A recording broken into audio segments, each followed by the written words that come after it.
Welcome to New Realities. I'm Alan Steinfeld, and I'm here today with a good friend, Lynne McTaggart. Hi, Lynne. Thanks for Hi, being here. Ellen.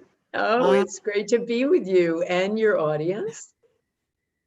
yeah, I showed that opening slide because you're talking about this new science of connectedness. Well, it's not a new science, probably an old science, but now more than ever, we are in need of something new. I mean, in this probably the most dramatic crisis in recent history, what Absolutely. is this new science, right? What is it that, I mean, we are connected, obviously, because there's no borders in this virus, and it's something so personal that has affected everyone on the planet.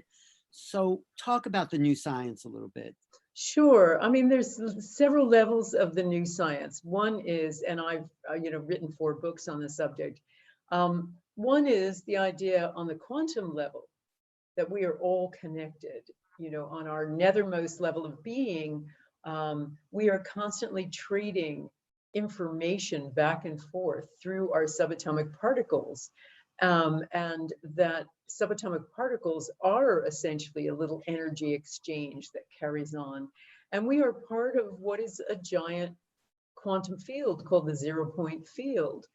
Another part of this connectedness is the fact that our thoughts are actual things that affect other things. Our thoughts are trespassers. They're not locked inside our skulls, but they go out and affect other things in the world. And that's something I've been very involved with testing for, now a couple of decades. And the other part of our connectedness is our need for connection. And the whole idea that this idea that Darwin had, survival of the fittest, the idea that we are individualistic and it's winner take all, is actually completely contrary to our biology. Everything about us needs to be connected. We need to share. We need to belong. We need to give. We need to be fair. All of those things run contrary to the way we are living now. So that's all being exposed in this crisis because we're recognizing that, great wealth is not, a protective element. It helps you a bit because you can probably eat better, but it's not a necessary protector.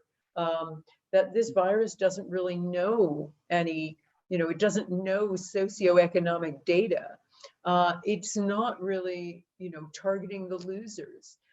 It's targeting lots of different people with different issues.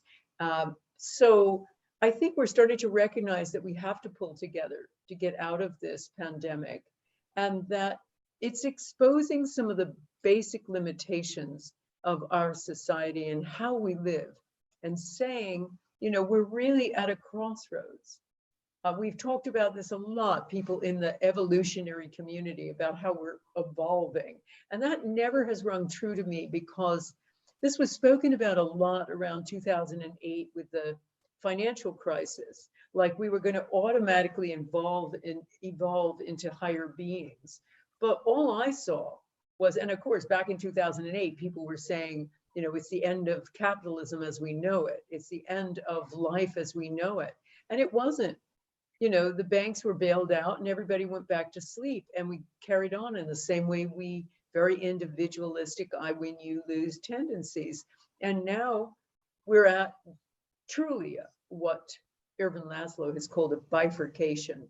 We're in a fork in the road, and we can go one way back to the way we were, or as I suspect, we aren't going to go back to the way things were for a while, if ever. But that's an opportunity for us to do things a lot better. Right. I like some of the points you're highlighting here, is that the idea that thoughts are things, we're connected to the collective.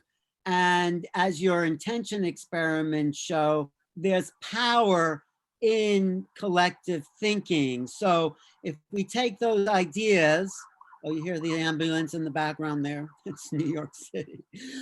Take that idea that we are all now in a collective understanding of a planetary civilization with no borders, how do we use the power of thought in the collective to create the best post-crisis world we can? How are you doing that in your attention experiments? Well, I'm running weekly live intention experiments on my Facebook page, and I invite everybody to participate. It's every Wednesday at 12 noon Eastern, 9 a.m. Pacific, 12 noon Eastern, 5 p.m. UK, 6 p.m. European time. And what we've been doing is focusing on a number of specific intentions, not just to flatten the curve of the coronavirus, because my intention experiments for this are just about corona, but also to overcome fear, etc. Now, I've been playing around with intention experiments since 2007, and I initially expected we'd have maybe a little minor effect, if nothing.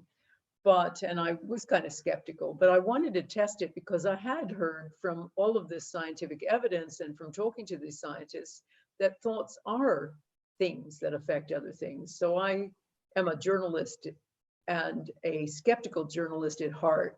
And I wanted to find out, okay, well, what are we talking about here? Are we talking about shifting a quantum particle, or are we talking about curing cancer with our thoughts? And also I wanted to find out what happens when lots of people are thinking the same thought at the same time. Does it magnify the effect? So I started intention experiments working with scientists in prestigious universities around the world who would set up specific intentions and experiments. And we would then invite my audience from around the world to come onto my website and send intentions to that target. And as I said, I didn't think it was going to work, but it really worked. We've run 33 of them to date, everything from trying to make seeds to grow faster, to purifying water, changing its pH, etc., to lowering violence in war-torn or violent areas, to healing someone of post-traumatic stress disorder. And in 29 of the 33, we've had positive, measurable, mostly significant effects. You know, just to compare it, there's no pharmaceutical drug out there with that kind of track record. Yeah. So now we are trying to use this as a collective. We know it works. I've run 7 peace intention experiments. Every single one has shown a lowering of violence afterward, very marked. One of the ones we did in St. Louis, officially the most violent place in America, showed a lowering of violence compared to any neighborhoods or the area as a whole. It showed a lowering of 43%. And we've had that kind of consistent track record. So the question is, okay, can we use this for healing ourselves from coronavirus? And more importantly, can we use this to heal our world?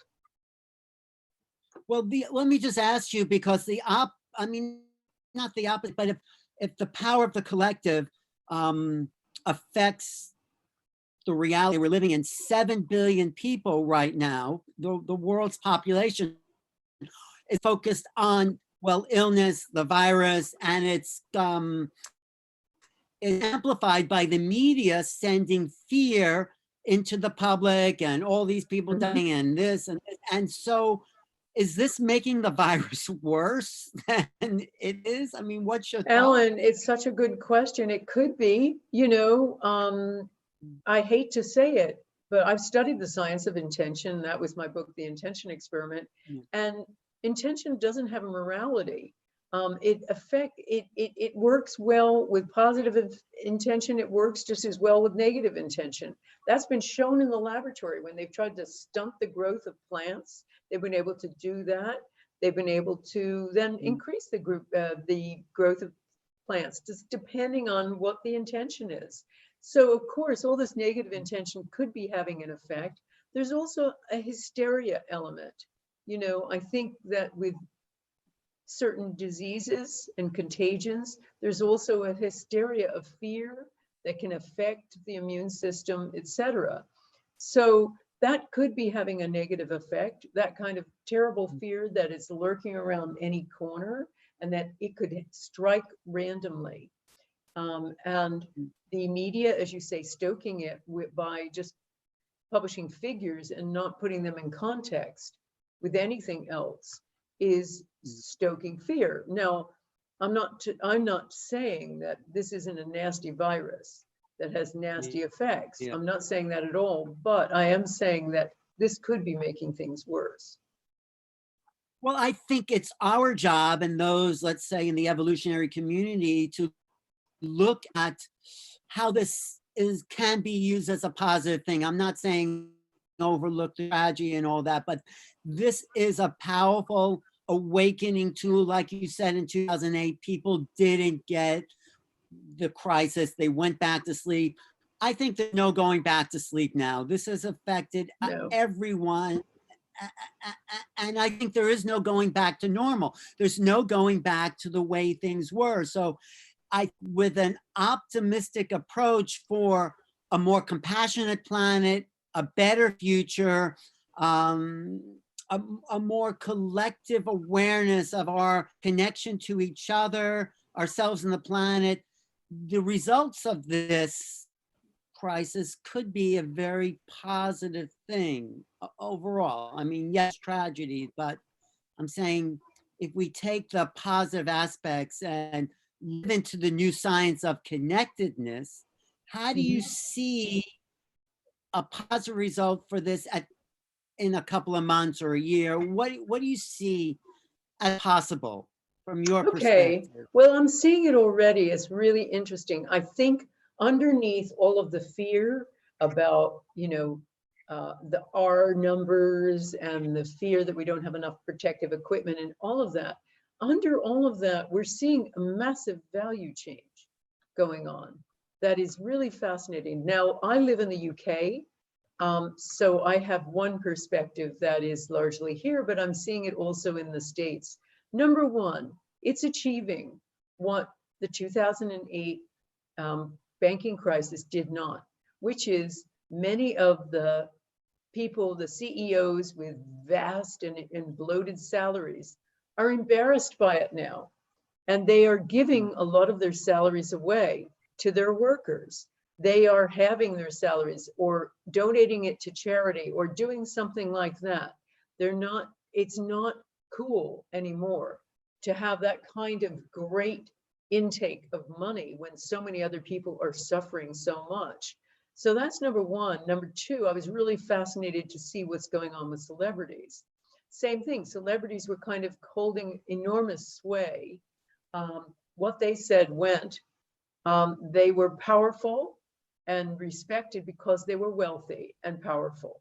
Now, Victoria Beckham has just been slammed because in the UK, we have a furlough fund now for people whose businesses are temporarily shut down.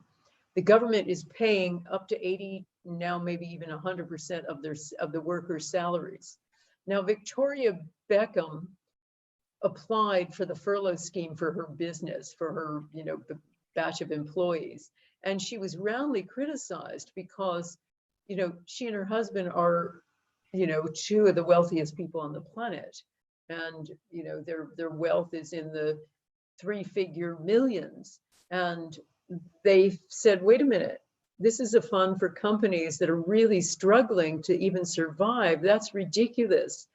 And the same as celebrities, talking about, oh, it's so difficult here in my giant mansion with my swimming pool.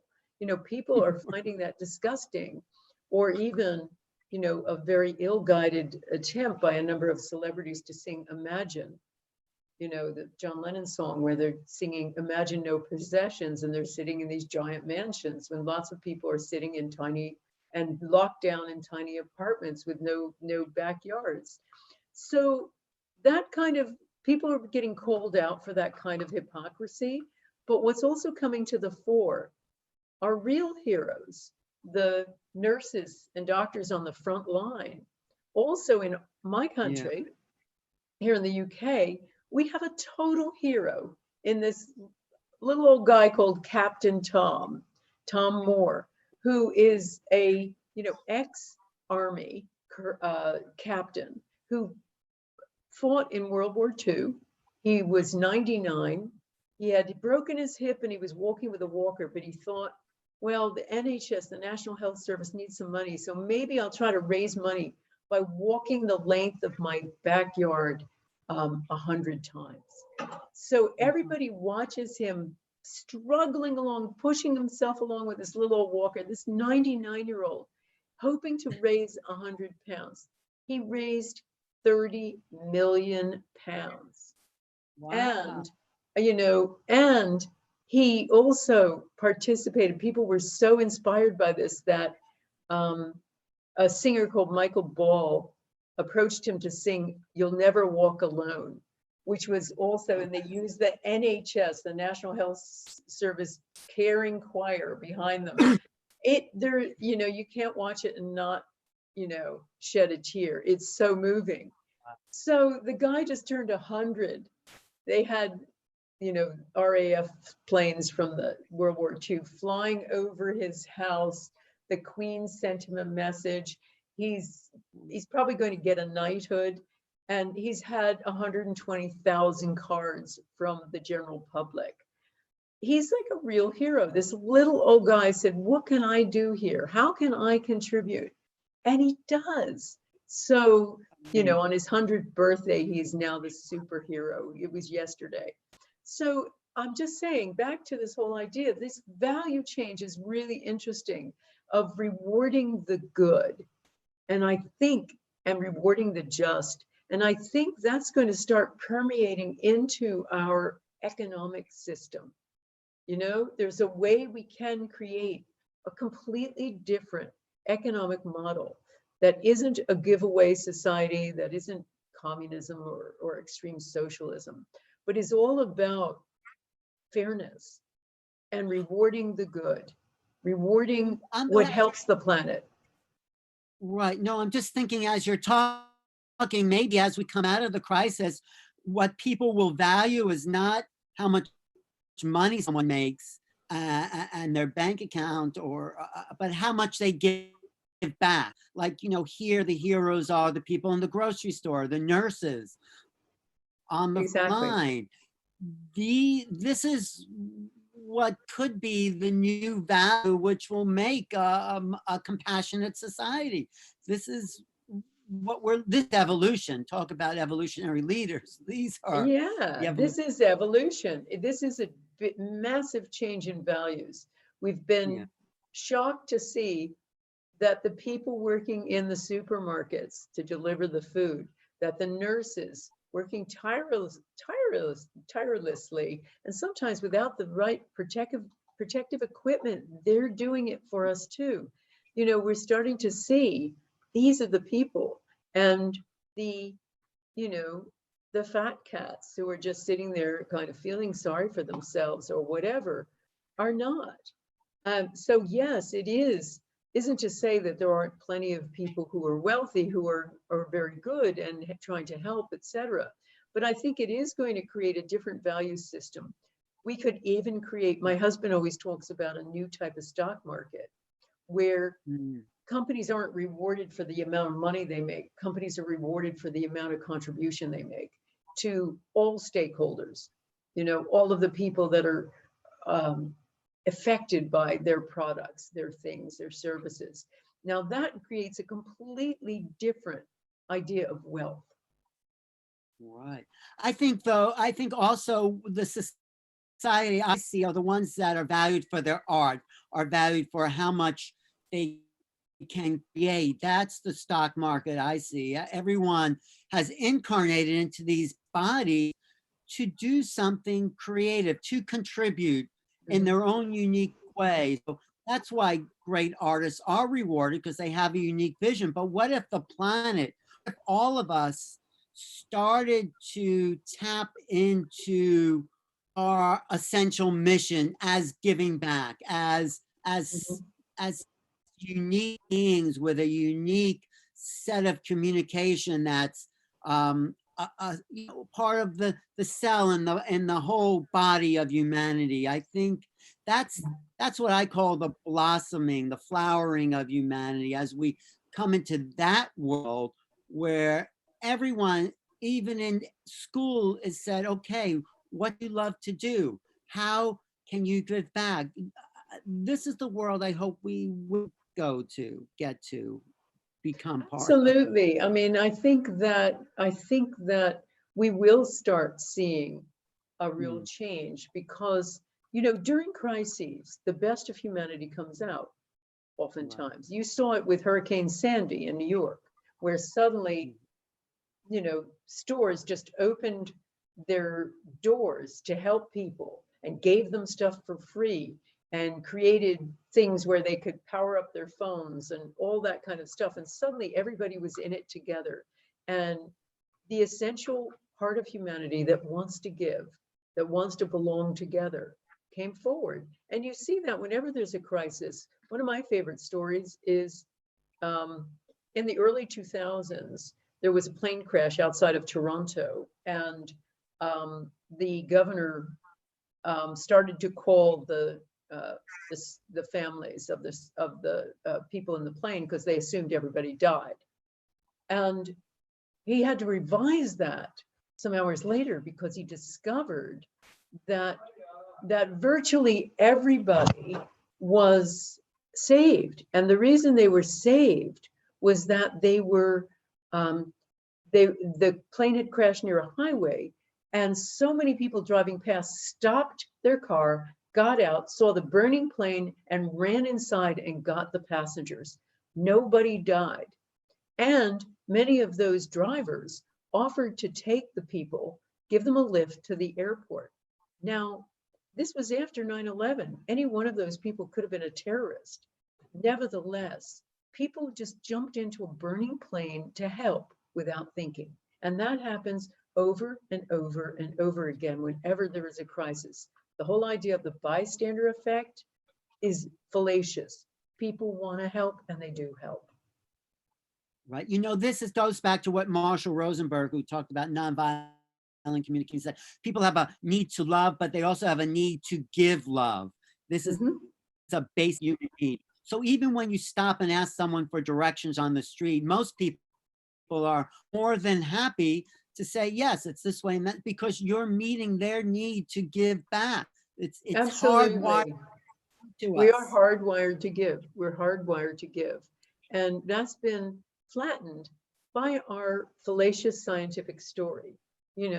Science writes the story we live by, and the story we've been living by is more than 300 years old, based on a story of individual things, as defined by Isaac Newton, who said, we live in a universe of very well-behaved separate objects that operate according to fixed laws in time and space. And then that bleak vision was augmented by the views of Charles Darwin, who said there isn't enough. He was very influenced by population explosion and theories of it at the time, and said there isn't enough to go around. So life must proceed through struggle.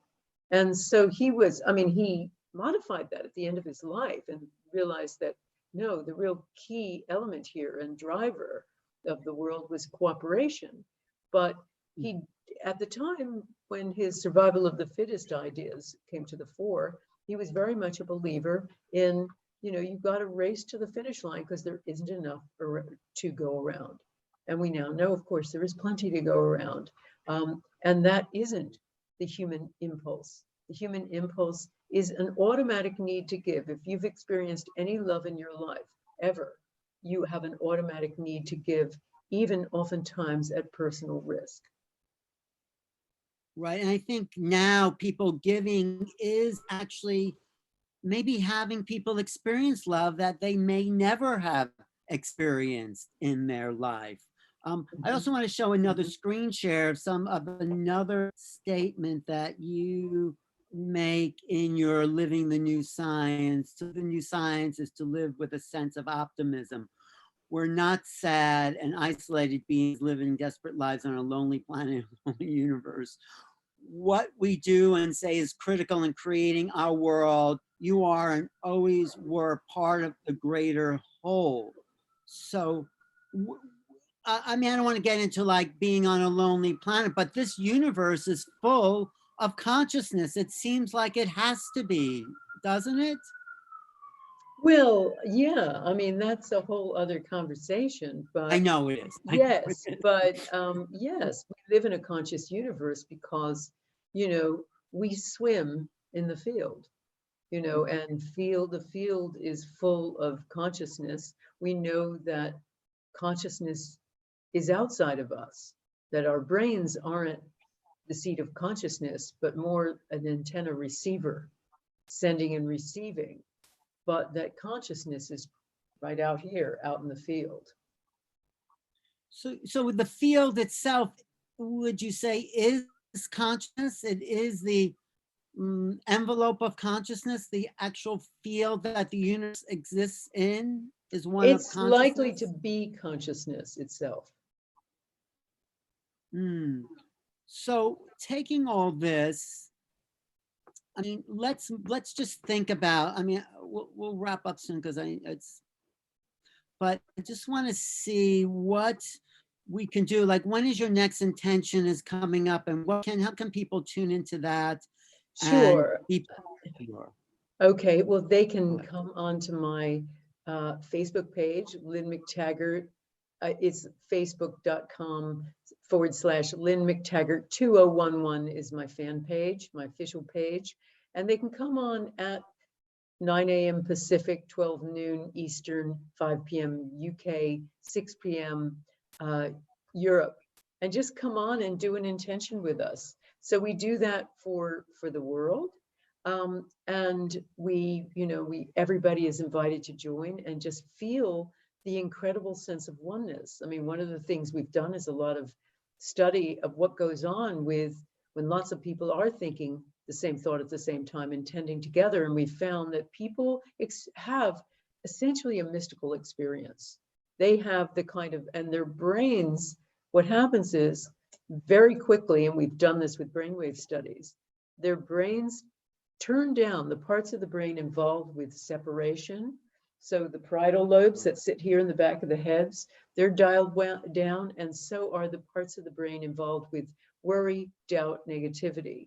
So many thousands of the people that are on my intention experiments, and most recently these ones on live Facebook, are reporting those kinds of mystical experiences, that feeling palpable sense of oneness, even though we're all sitting here isolatedly in our computer screens.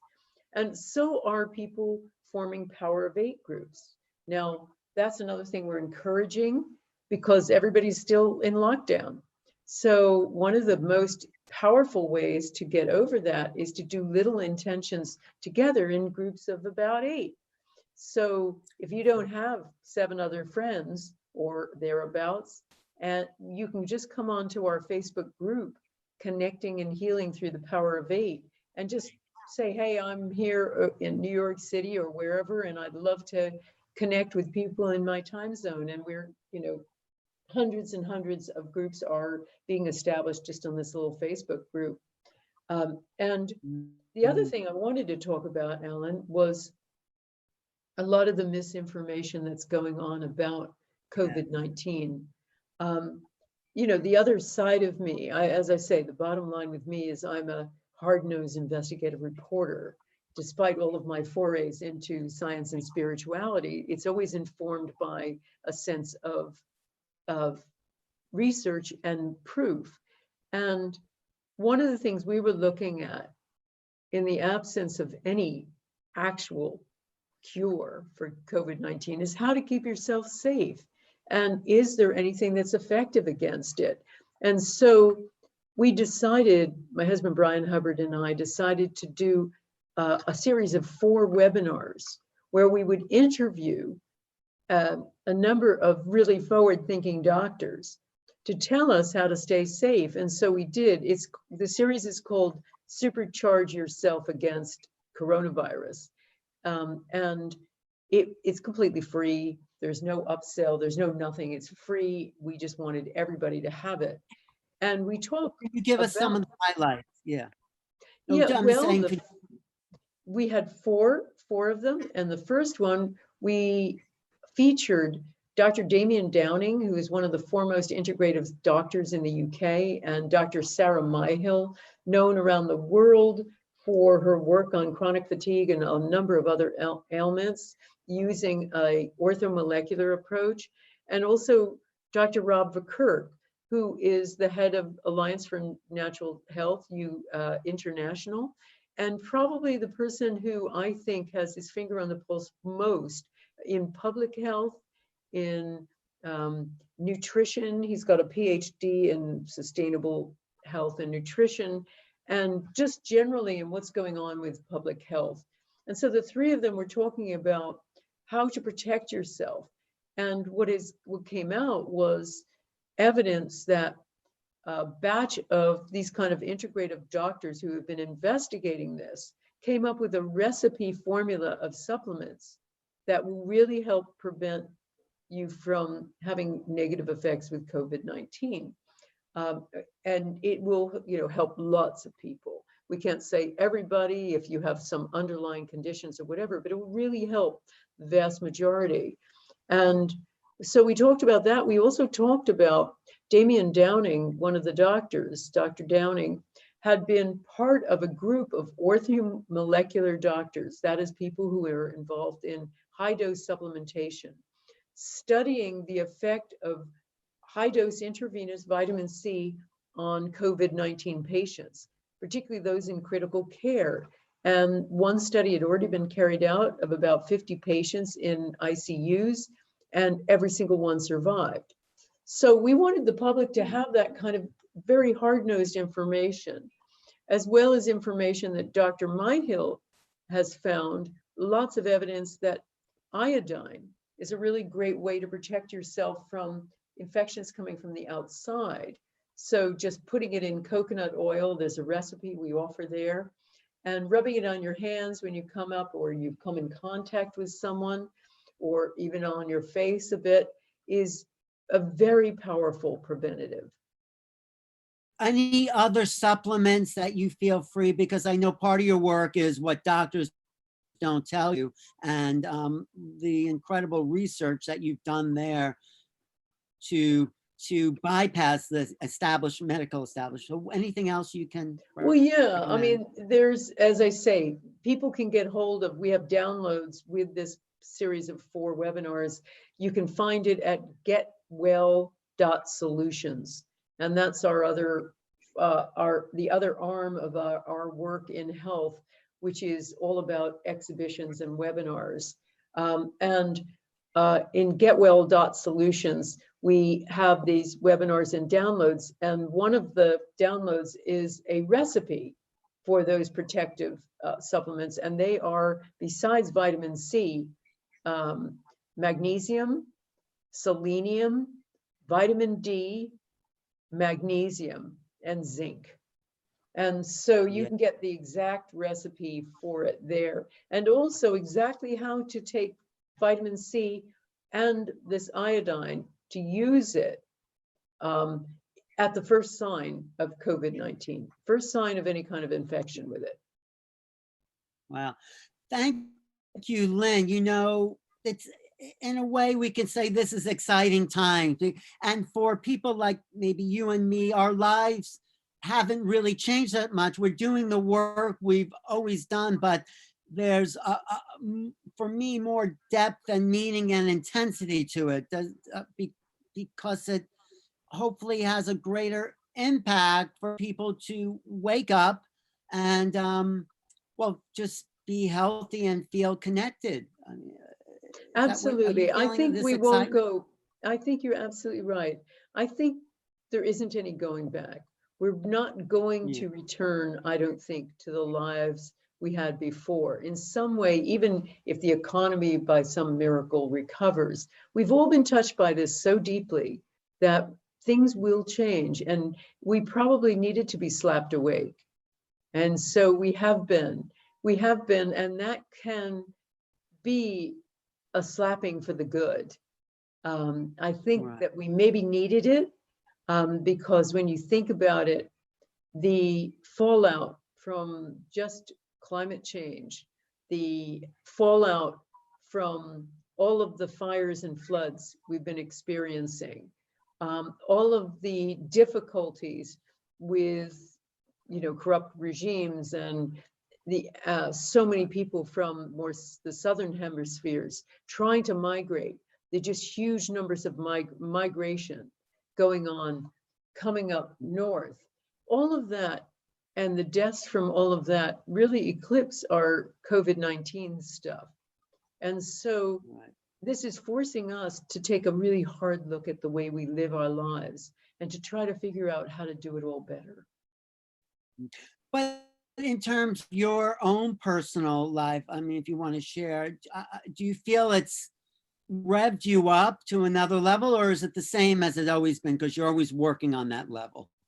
Well, I mean, I have been doing a lot of this stuff anyway, but it's demonstrated that some of the things that I was talking about needing to live in a different way in 2011 with my book, The Bond, and the intention experiment, etc., are now, we're living this now. We're living this need to change.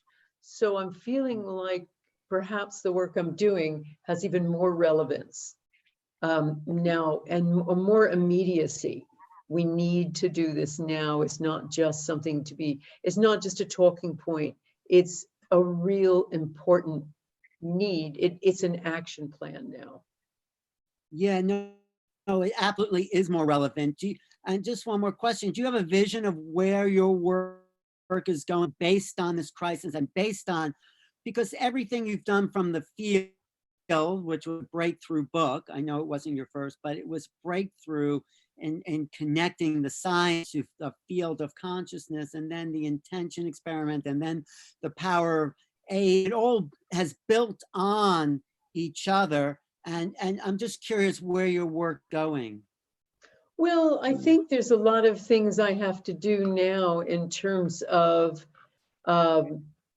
helping this this evolution in whatever way I can. And certainly all of my work has been about people trying to come, trying to get people to come together to live a more optimistic story. That story we have of science, that old story that's defined how we live our lives and how we view the world, is a very pessimistic story. It is a story of lonely people on a lonely planet in a lonely universe. The new scientific story is not. It's a story of connection, of unity, of oneness. And that's exactly what we need now. So I think it's really important to do my message and also and talk about that, but also talk about what that really means. So how do we live our lives as a result of that? And that's very much at the forefront of what I'm trying to do now, is to express, okay, what does this post-COVID-19 world look like? What would mean taking the right path, the important new path, rather than going back to the old way? So that's very much a part of my work, and I'm very energized to be part of that and excited, and have been doing some online courses and things on that subject. On the health side, I think my role is to be the canary in the coal mine. I think that I'm shocked and horrified by what has happened to journalism these days. I've been a journalist for many decades, and I'm shocked and horrified to see that even journalists on the respectable publications, when it comes to health matters, essentially parrot the status quo. They essentially parrot the government and the medical orthodoxy about healthcare. They don't report when the government has lied to the public. They don't report when medical science makes mistakes. Now, of course, we're not talking about those wonderful doctors and nurses on the front line of COVID-19, risking their lives to help save people. But we're talking about, mostly, we're talking about the drug industry. And we're talking about that takeover, essentially. Well, I saw, maybe it was a year or two ago, where there was a guy testifying in front of Congress that the Lyme disease was a modification. It was Mhm. a genetic modification by scientists, and it got out of hand, and that seemed to like fade away in the news media. But I saw a little clip of that in front of Congress. I mean, that was shocking. And Yes, why? yes, Yeah, yes. Well, and we, why is that? I don't know what the evidence that was on that and whether there was good evidence or bad. Really, what we I report don't know. on is evidence that has been, in the medical literature, or it's something that's occurred. I mean, recently we had the issue of the Centers for Disease Control, not the first time, lying to the public. And About that never what? got reported.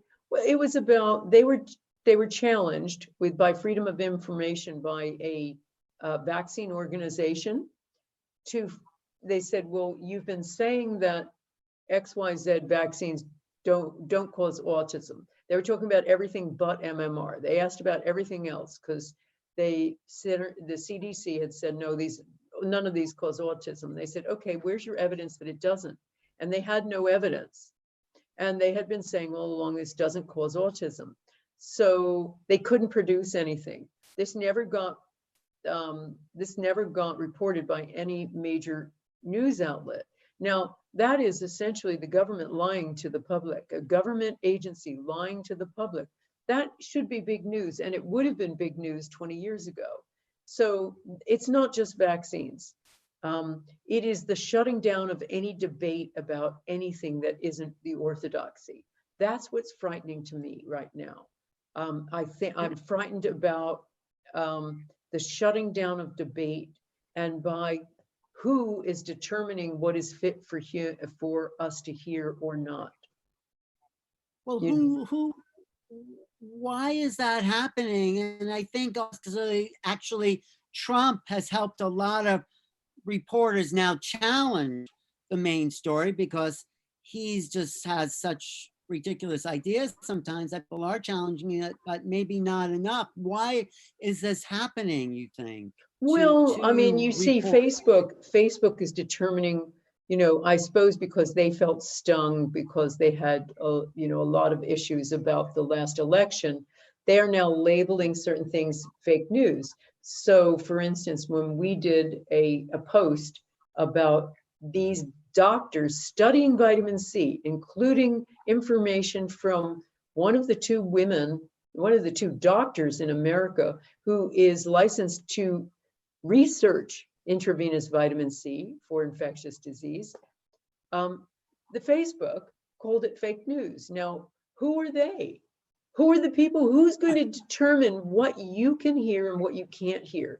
But that's happening all along the land. And I mean, I don't want to make a big thing of vaccination because I am not an anti-vaxxer. I'm a pro freedom of information person. That's what I am. I'm a pro person who believes that we should know the full story.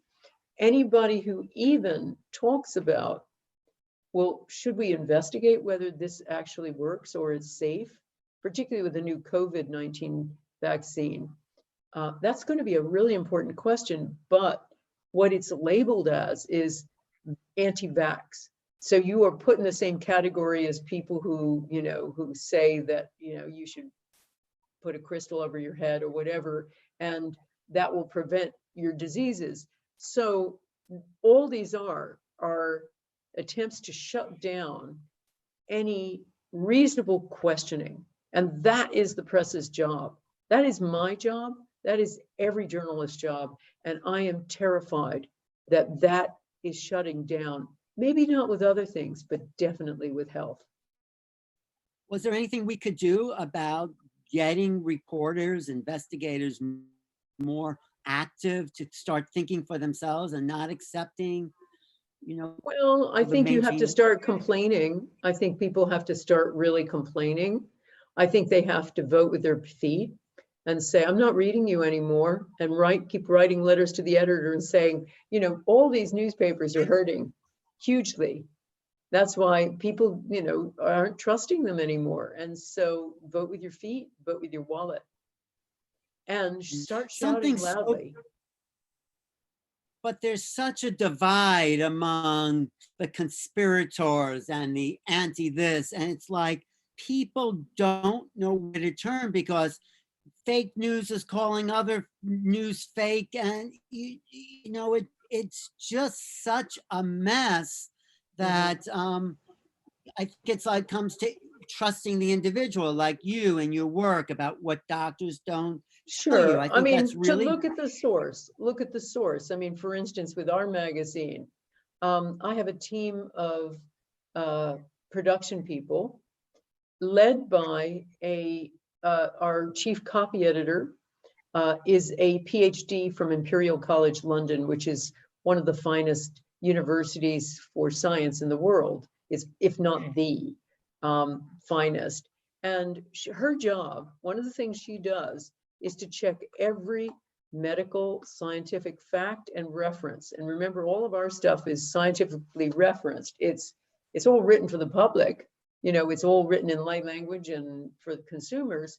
But we've got little bits on the bottom, which is all the medical references it's based on. And she checks everything fastidiously. So you have to look at, what's the source of it? And are they just having an agenda? Now, of course, what our job is to tell the other side of the story. We assume everybody's got the usual medical line about these kinds of things, but it's really incumbent upon us to tell the truth. So, and to tell the other side of the story, that other side. So that we do. So you have to judge the source. And I think if you've got, people ranting on Twitter, and you see that they're ranting and they don't have any evidence to support it, that should give you a clue that that's probably something not to necessarily believe. But the point is, the shutdown is an absolute violation of one of the most important freedoms we all have and must carry forward in the post-COVID world, which is freedom of speech. If that freedom goes, everything else goes. And that's what happens with tyrannical societies throughout history. When they want to take over, the first thing they do is shut down free speech. So we should all be very concerned about that in the post-COVID world.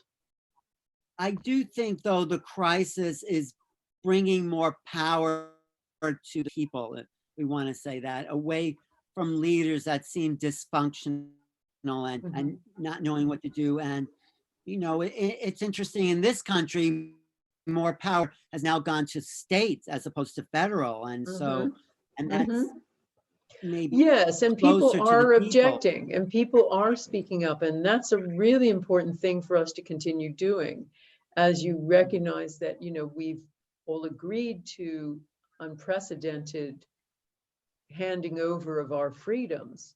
The one thing we have to, and maybe we have to for the short term, but one thing we really have to protect forever is free speech. I agree. How can people find what doctors can tell you? Okay, so we've got 3 sites. There's lynnmctaggart.com, which is all of my science and spirituality intention experiments. And you can find all of my social media there, my intentions of the week, my master classes for intention work. Then for What Doctors Don't Tell You, it's wddty.com. That all stands for whatdoctorsdon'ttellyu.com. And that's the magazine itself. And then we have another arm of health called Get Well, which is, we ran a very large exhibition, a health expo in February in London, at London's Olympia, where we had a whole load of therapists in all kinds of areas who were successfully treating all kinds of illnesses with, alternative means. These were integrative doctors, all kinds of incredible doctors. So we had 50 speakers, we had lots of exhibitions, we had all kinds of innovative ways for people to get healed, and be able to talk specifically to those cutting edge therapists themselves. So we're doing that. That's on Get Well, as well as on ongoing webinars like our COVID-19, and that's getwell.solutions. Well, thank you, Lynn, for everything you're doing and taking the time to be here and just keeping people awake to possibilities. I think that's always been your cutting edge work. Thank you What's very much, possible? Alan. Yes, Who who are are we we? really? Yes. Who Who are we yes. and how are we supposed to live? And hopefully in a better and more connected way. Thank you so much, Alan. It's been a pleasure. Thank you. I've been talking to Lynne McTaggart of so many different things, really the intention experiment, the power of aid, the field, and her cutting edge research and possibilities for the future. I'm Alan Steinfeld for New Realities. Thanks for watching and stay tuned for some upcoming live broadcasts.